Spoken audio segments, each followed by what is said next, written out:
Hi, this is Steph with Belladonna Dyes, and today we're going to make a mock turtleneck crop top.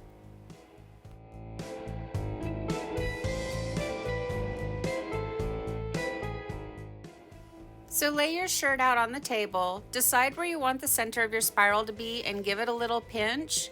And for this one I'm going to be using the microwave splatter guard, and it works out great for making a really nice spiral. You know, it's the quickest and easiest way for us to get a pleated spiral without actually making a pleated spiral. And I want you to watch how I do it. I was on Facebook and I noticed a lot of people talking about the splatter guard and yeah, you know, having some issues with it, like spiraling up out of the center of the lid. I'm not really twisting with the hemostat. I'm actually making the spiral with my opposite hand. So really focus in on what I'm doing, and I think it'll be a lot easier for you guys. And I do have a link for the splatter guard down below in the description box. And it's been reported to me that the price has gone up since I originally listed it. So I'm sorry for that, but what that tells me is a lot of you guys are using it, so that's pretty cool.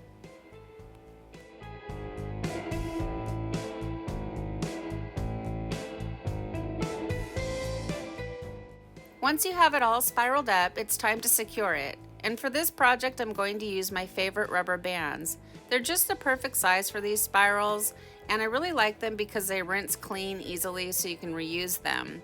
And I also got them off of Amazon, and again, I have a link for them down below.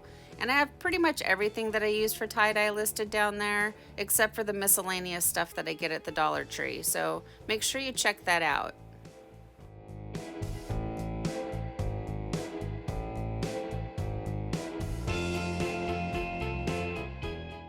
Using a washable marker, mark out your pattern.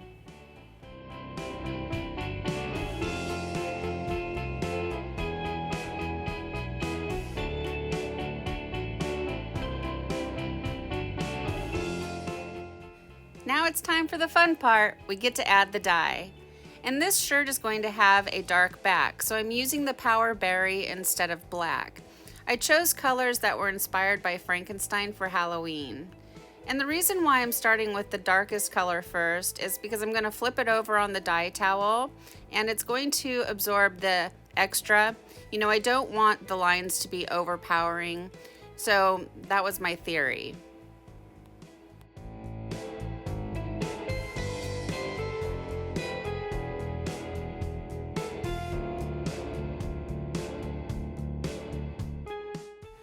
Also, when adding your dark back, you want to work somewhat quickly and methodically. You don't want to oversaturate because, you know, things can become muddy. And I usually save the very center of the spiral towards the end because I really don't want that to just become one black, or in this case, Power Berry circle.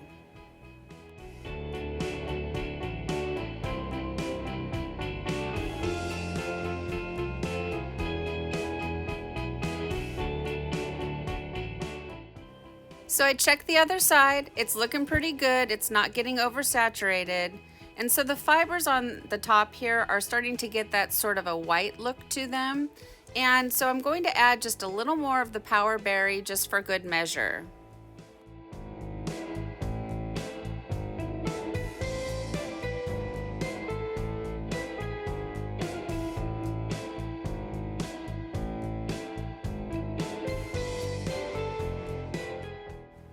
You don't need to add this much Power Berry, but there's just a tiny little bit left in the bottle, and it'd be such a waste because it's not enough to make another shirt, and I'm not going to go mix more, so you probably could use just a little bit less than I did.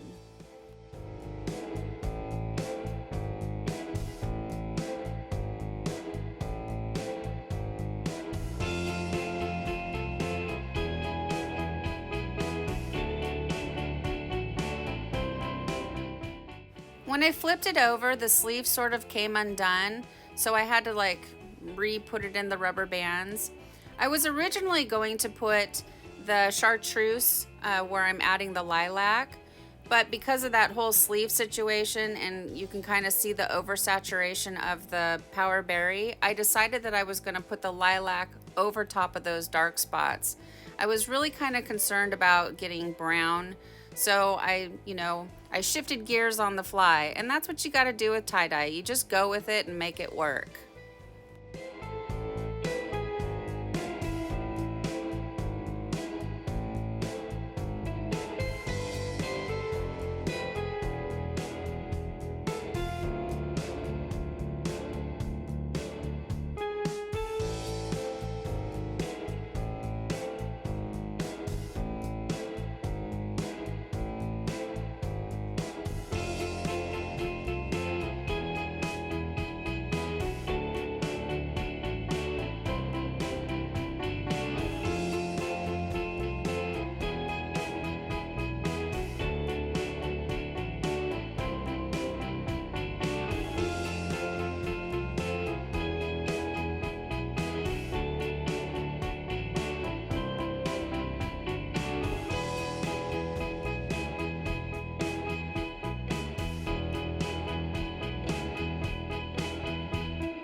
Once you get it all dyed up, you need to cover it and let it batch for 24 to 48 hours. And I don't know if you noticed, but I'm batching it with the dark side up. I wanted to see what would happen. So I let this shirt batch for the full 48 hours. I was concerned about the material. I got it from Amazon, and you never really can trust their descriptions. It's 95% rayon, 5% spandex, but it really felt like polyester, so I was concerned. So after 48 hours, it's time for the rinse out. And you want to start by using cold water to rinse away any soda ash that might still be reacting within the fabric, and then gradually increase your water up to hot and rinse until the water runs pretty much clear. From here, I take it to the washing machine and I do a plain hot water cycle. I do a second hot water cycle using Synthropol, which is now called Kirillon, and I have a link for it down below in the description box. And then I do a third hot water cycle using Millsoft to bring softness back into the fabric after the dyeing process. That is not a necessary step, but it's something I like to do. It makes everything feel really nice, and I also get that from Dharma, and it's listed down below. And then I put it in the dryer and we come back and we see our results. Well, here it is, guys. Here's our mock turtleneck crop top, and I think it turned out super cute. And I'm really happy that the dye stuck. So it is definitely the rayon that they say it is. The 5% spandex obviously can't attach to the dye, so a little bit of it did rinse out, but I'm really confident that it's going to stay exactly like it is. So overall, I'm super happy with it. It totally reminds me of Frankenstein for Halloween. The colors look beautiful together. There's not a lot of brown. I'm just super duper happy with it. And if you have a adorable little figure, this is gonna look super fun for Halloween, so I highly recommend it. So what do you guys think? Please leave me some comments down below. Thank you so much for watching. Please subscribe to my channel, leave a thumbs up, and then click the bell and set it to all. That way you get notified of future uploads. And remember, have fun tie-dyeing.